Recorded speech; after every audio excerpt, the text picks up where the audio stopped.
अगर आप चैनल पर पहली बार आए हैं तो चैनल को सब्सक्राइब जरूर करें। हेलो बच्चों, welcome to our YouTube channel Sarvagyan Roorkee.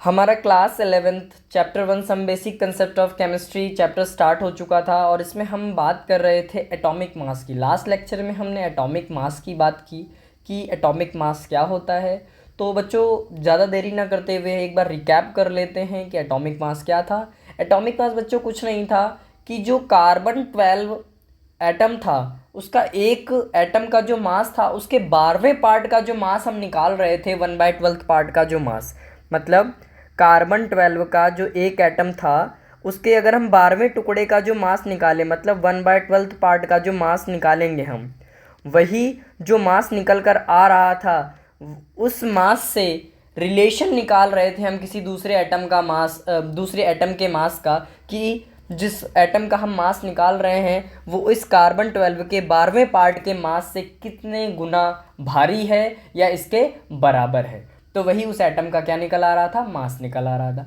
अब बच्चों हमने एटॉमिक मास की बात कर ली, अब एटॉमिक मास की यूनिट क्या होती है, अब यूनिट पर बात करना है। तो इस वीडियो लेक्चर में हम बहुत अच्छी तरीके से जानेंगे कि एटॉमिक मास का जो यूनिट होता है वो क्या होता है, जिसे हम क्या बोलते हैं, एटॉमिक मास यूनिट के नाम से जानते हैं। क्या जानते हैं बच्चों, एटॉमिक मास यूनिट के नाम से जानते हैं उसे, जिसे हम शॉर्ट में क्या बोलते हैं, AMU, मतलब एटॉमिक मास यूनिट।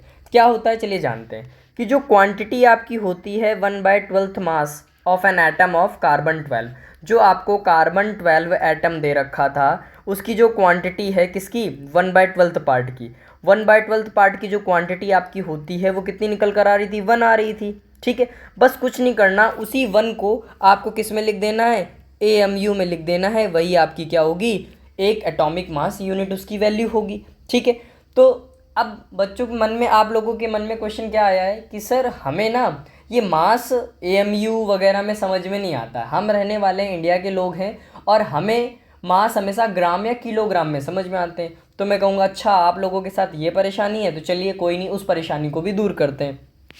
तो बच्चों कार्बन 12 के एक एटम का मास कितना निकला था, 1.9924 इंटू 10⁻⁻23 ग्राम।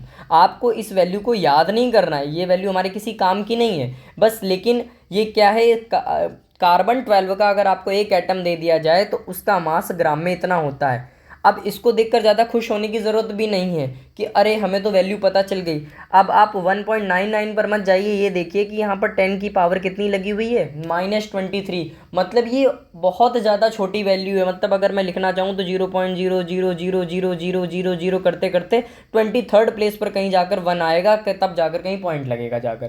तो इसका मतलब ये सही से 0.1 ग्राम भी नहीं है, 0.001 ग्राम भी नहीं है, मतलब ये बहुत छोटी वैल्यू। मतलब कार्बन 12 का एक एटम का मास इतना होता है, जो कि अल्टीमेटली बहुत कम होता है। और अभी तो ये और कम होगा क्योंकि हमें कार्बन के एक एटम का मास नहीं चाहिए, हमने तो रेफरेंस किसे माना था, कार्बन 12 के 1/12 पार्ट का मास को हमने क्या माना था, रेफरेंस माना था। तो कार्बन 12 के 1/12 पार्ट का मास कितना था, 1 था, 1U था। तो इसका मतलब अगर ये एक एटम का मास है तो इसको मुझे कितने से डिवाइड करना पड़ेगा, 12 से डिवाइड करना पड़ेगा, तभी तो ये कार्बन के 1/12 पार्ट का मास बनेगा।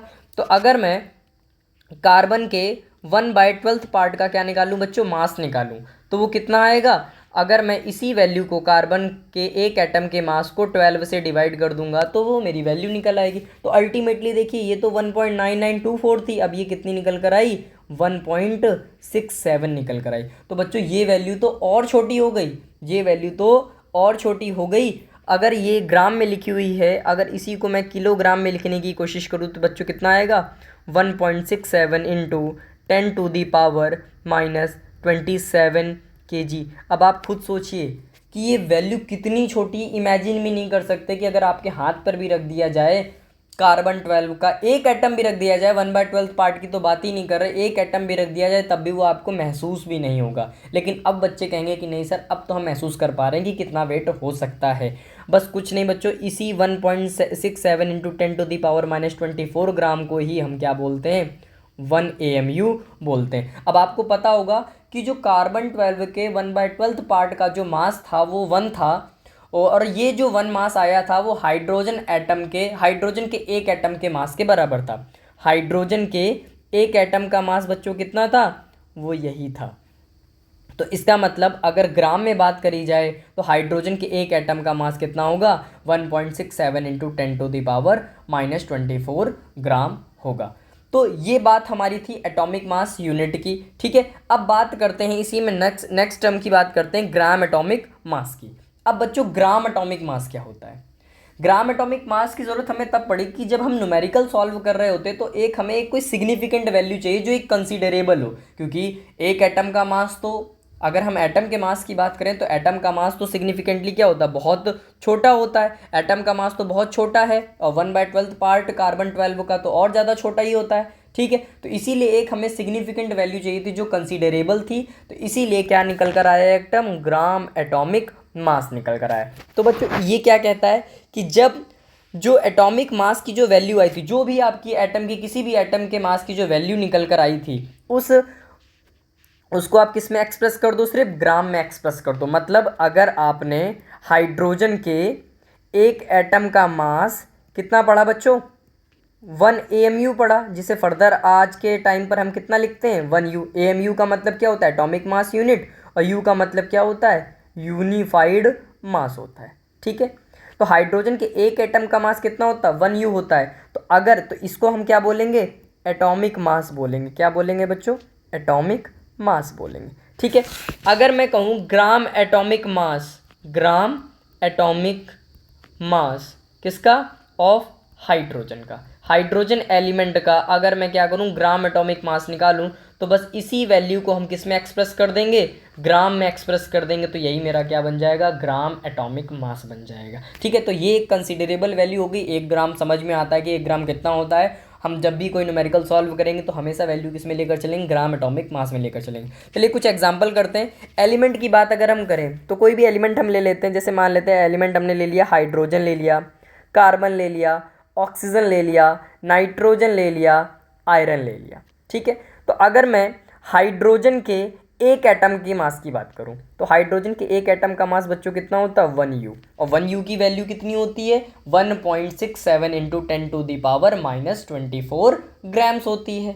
ठीक है, अगर ग्राम में रखना चाहो तो आप उतना भी रख सकते हो, लेकिन अगर हम एटॉमिक मास में रखें तो कितना आएगा, 1 U आएगा। कार्बन के अगर मैं एक एटम की मास करूं बच्चों तो कितना होता है, 12 U, क्योंकि कार्बन का जो एक एटम होता है क्योंकि हमें अगर कार्बन का मास निकालना है तो कार्बन के 1/12 पार्ट से ही इसे कंपेयर करना पड़ेगा। कार्बन के 1/12 पार्ट का मास कितना होता है, 1। तो कार्बन 12 का जो हमने आइसोटोप लिया था उसका मास कितना होता है, 12 U होता है। और ऑक्सीजन का अगर बच्चों मास लें तो कितना आएगा, 16 U आएगा। ठीक है बच्चों, और नाइट्रोजन के एक एटम का मास कितना आएगा, 14 U आएगा। और आयरन के एक एटम का मास कितना आएगा बच्चों, 56 U आएगा। ठीक है, अगर अब मुझे इन्हीं का क्या निकालना हो, इन्हीं एलिमेंट्स का ग्राम एटॉमिक मास निकालना हो, तो बच्चों जो एटॉमिक मास आपको दे रखा है बस उसको आप किस में कन्वर्ट कर कर लिख दो, आप उसको बस ग्राम में कन्वर्ट कर कर लिख दो। तो ये कितना आ जाएगा, 1 ग्राम आ जाएगा। ये कितना आ जाएगा, 12 ग्राम आ जाएगा। ये कितना आएगा, 16 ग्राम हो जाएगा। और ये कितना हो जाएगा, 14 ग्राम हो जाएगा। और ये कितना हो जाएगा, 56 ग्राम हो जाएगा। ठीक है बच्चों, इनका मतलब क्या हुआ, क्या सर ये वाकई बस U से ग्राम में ही कन्वर्ट करना था, इसका मतलब बस इतना ही है? नहीं, इसका मतलब ये हुआ कि ये जो मासेस आपको दे रखे हैं, ये जो मासेस दे रखे हैं ये सिर्फ एक एटम के मास हैं। और ये जो मासेस दे रखे हैं ये उतने एटम के मास हैं कि अगर आप हाइड्रोजन के इतने सारे एटम्स ले आओ कि उन सबको वे किया जाए तो कितना बन जाए, 1 ग्राम बन जाए। ऐसे ही आप कार्बन के इतने सारे एटम्स ले आओ कि उनका मास जब ऐड किया जाए तो कितना हो जाए, 12 ग्राम हो जाए। तो इसका मतलब क्या है, ये बहुत सारे एटम्स का मास है, ये बहुत सारे हाइड्रोजन एटम का मास है, ये बहुत सारे कार्बन एटम का मास है, ये बहुत सारे ऑक्सीजन एटम का मास है, और ये बहुत सारे नाइट्रोजन का, और ये बहुत सारे आयरन एटम का मास है। इसी तरीके से बहुत सारे एलिमेंट्स होते हैं, आप उनके भी मासेस लिख सकते हैं। ठीक है, तो इसका मतलब ये हुआ ग्राम एटॉमिक मास कुछ नहीं है, उसमें हमने इतने सारे एटम्स हम ले आए हैं कि उन सबको जब वे किया गया टुगेदर तो उनका सब मास किस में आ गया, ग्राम में निकल कर आ गया। बताइए बच्चों, बात आई समझ में? तो इस वीडियो लेक्चर में हमने बात करी कि एटॉमिक मास की यूनिट क्या होती है, एटॉमिक मास यूनिट जिसे बोला जाता है, फर्दर जिसे हम यूनिफाइड मास से जानते हैं, और फिर उसके बाद ग्राम एटॉमिक मास की बात करी। बच्चों नेक्स्ट वीडियो लेक्चर में हम बात करेंगे मॉलिकुलर मास की। मॉलिकुलर मास के जैसे ही फिर हम बात करेंगे ग्राम मॉलिकुलर मास की, और जैसे ही इन सारी बातों को कंप्लीट कर लेंगे हम फर्दर एक बहुत इंपॉर्टेंट कंसेप्ट पर आ जाएंगे जो बोर्ड्स पॉइंट ऑफ व्यू या जेई मेंस की बात कर लीजिए, नीट की बात कर लीजिए, वो हर कॉम्पिटिटिव एग्जाम में वहाँ से क्वेश्चन आता है जिसका नाम मोल कंसेप्ट है। तब तक के लिए वीडियो को शेयर करिए, चैनल को सब्सक्राइब करिए। कोई अगर आपको डाउट आता है तो आप कमेंट सेक्शन में पूछ सकते हैं। तब तक के लिए बाय बाय।